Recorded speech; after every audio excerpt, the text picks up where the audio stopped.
अक्कलकोट येथील प्रतिष्ठित शिक्षण संस्था मंगरुळे प्रशालेचा वादग्रस्त मुख्याध्यापक नंदाजी कदम यांनी 26 जानेवारी रोजी अल्पवयीन मुलींपुढे प्रजासत्ताक दिनाचे महत्त्व न सांगता सरकार मुलं कसे पैदा करते असे अश्लील स्वरूपाचे बालमनावर संकोच उत्पन्न करणारे, लज्जा निर्माण करणारे खालच्या पातळीचे जोक सांगून संपूर्ण पालकांसमोर अल्पवयीन मुलींवर तोंड लपवण्याची पाळी आणली।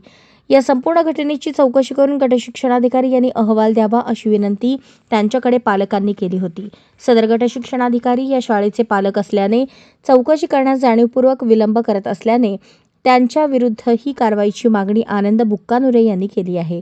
यामध्ये प्रजासत्ताक दिनी उपस्थित असलेले शिक्षक, पालक, विद्यार्थिनी यांचे जबाब नोंदवण्याची विनंती केली।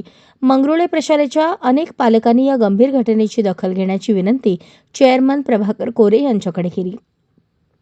प्रतिष्ठित संस्थेत अशा वादग्रस्त मुख्याध्यापकाची आर्थिक मांडवलीद्वारे नेमणूक करून शाळेचे भवितव्य अंधकारमय बनवले असून पालकांनी जून नंतर आपल्या पाल्यांना शाळेतून काढून घेण्याची लेखी तक्रार चेअरमन प्रभाकर कोरे यांच्याकडे केली आहे। आठवडाभरात या गंभीर घटनेची निष्पक्ष चौकशी न झाल्यास उग्र आंदोलन शिवसेनेच्या वतीने करण्याचे लेखी पत्र नायब तहसीलदार पवार यांना भेटून दिले। अनपेक्षित आणि शिक्षण क्षेत्राला लज्जास्पद वाटेल असे कृत्य करणाऱ्या मुख्याध्यापकावर संस्था कडक कारवाई करेल अशी खात्री बुक्कानुरे यांनी व्यक्त केली।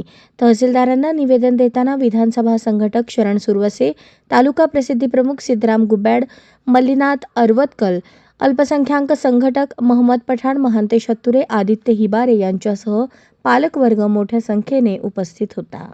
अक्कलकोट तालुक्यात लहान मुलीसमोर मंगरुळे प्रशालेमध्ये महिलांना, या लहान मुलांना लज्जास्पद वाटण्यासारखे प्राध्यापकांनी अतिशय जोक सांगून सर्वसामान्य लहान मुलांना लज्जा वाटण्यासारखे कृत्य केले आहे। त्या गोष्टीचा आम्ही शिवसेना उद्धव बाळासाहेब ठाकरे पक्षाच्या वतीने, अक्कलकोट तालुका रहिवासीच्या वतीने मी जाहीर निषेध व्यक्त करतो। या संबंधित मुख्याध्यापका नराधमावरती आपण तात्काळ कडक कारवाई करावी ही मी विनंती करतो। त्याच प्रकारे अक्कलकोट तालुक्यातील गेल्या आपण महिनाभरापासून आपण बघतोय शेतकऱ्यावरती अतिशय अन्याय होत आहे।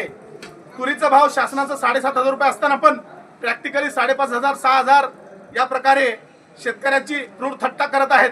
माझा या शासनाला विनंती आहे, जो शेतकऱ्याचा व्यापारी 7,500च्या खाली जो माल घेतला आहे, जो भाव घेतला आहे, त्याच्यावरती आपण गुन्हे दाखल करा आणि त्या शेतकऱ्यांना न्याय मिळवा, अन्यथा त्या शेतकऱ्यांना रस्त्यावर उतरून आम्ही काळे फासल्याशिवाय राहणार नाही। एवढं बोलतो। जय हिंद, जय महाराष्ट्र। अशाच नवनवीन अपडेटसाठी जनता राज्य न्यूज चॅनलला सबस्क्राईब करा, लाईक करा आणि शेअर करायला विसरू नका।